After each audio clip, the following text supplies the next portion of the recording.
Fair play financiare shumë i kërkuar nga UEFA dhe një prej prioriteteve të Michel Platini është pezulluar.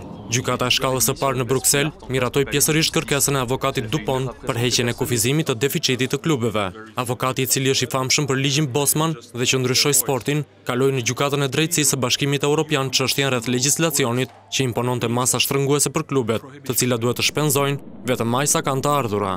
UEFA reagoi menjëherë kundër vendimit, duke paraqitur apelin dhe çështja e fair play financiar do të mbetet e pezulluar deri në qëndrimin përfundimtar të gjykatës së drejtësisë. Në shënjestrën e avokatit Dupont është faza e dytë e rregullit të fair play-it, që parashikon një deficit maksimal nga 45 në 30 milionë euro gjatë periudhës së monitorimit. Gjykata belge në Bruksel e pezulloi këtë mas, duke i ndaluar UEFA-s që ta vazhdojë betejën rreth përmirësimit të financave në futboll, por pa përcaktuar nëse kjo klauzol shkel principet e konkurrencës së lirë. Nëse pezullimi i rregullit të fair play financiar do të konfirmoj, klube si Paris Saint-Germain dhe Manchester City, që mbështeten te milionat e sheikëve, do të buzëqeshnin, pasi nuk rrezikojnë përjashtimin nga Kupat e Europës.